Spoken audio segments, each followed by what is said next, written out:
Good morning, this is Ashton Besler calling from the always beautiful Iowa, here to talk to you about derechos, or most commonly known as the Midwest hurricane.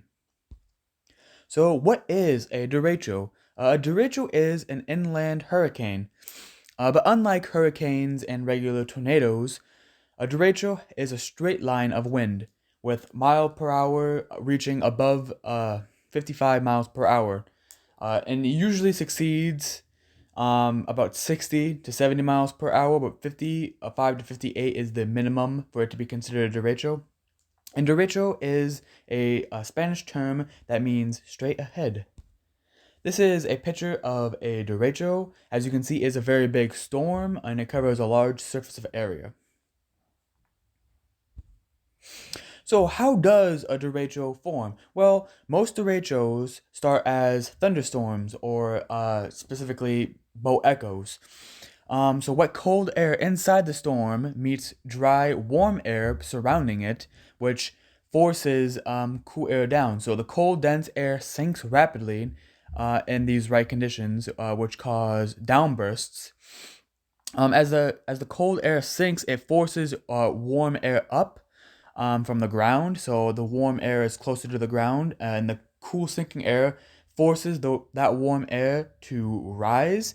And the warm air actually feeds the system and makes the downdrafts eventually stronger and makes the derecho winds increase. So this is going on a little bit about boat echoes.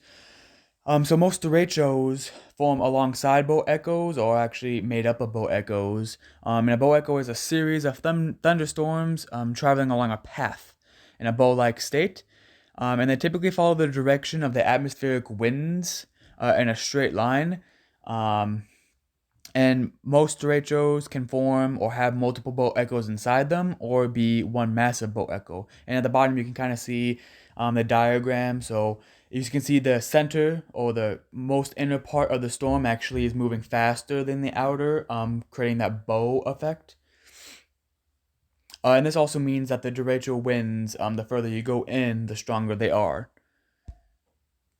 And here is a diagram of step by step of not only bow echoes but derechos as well. So you can see the strong updraft, which is the warm winds I was talking about before, being pushed up by the gust front. And so as the warm air goes up into the storm, it actually fuels the storm. It makes it bigger, and you can see that there's also a lot more rain-cooled air being formed, which is actually making the downdraft stronger. So this is kind of like a cycle, and it makes the storm grow stronger and faster and cover a larger area.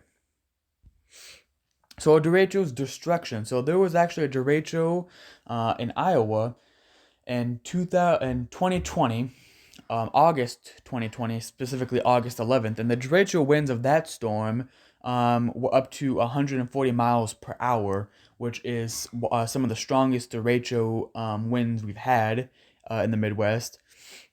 And they have increased power in the Midwest due to its flatness. There's not a lot of, definitely not mountains, but there's less hills, and it's overall more flat, especially in areas like Nebraska, which is actually where the derecho started off before it came to Iowa. And the storm can actually spawn several weak tornadoes in its path as well, just because it creates the perfect area for supercells to form and for smaller tornadoes to spawn from them. And the storm also leaves visible scars on the earth, which I find is really interesting. That's how powerful and that's how much damage it leaves, is that you can see it from satellites, which not every single natural disaster you can actually see from a satellite. So that shows you the scale of it. And this is exactly what I'm talking about. So this is the scarring of Iowa specifically for the derecho of 2020, August 11th. And you can see that before, there's a lot of greenery, there's a lot of grass and vegetation going on there. But less than a month after the derecho, there is a huge streak, leaving a lot of dirt and underground left behind. And this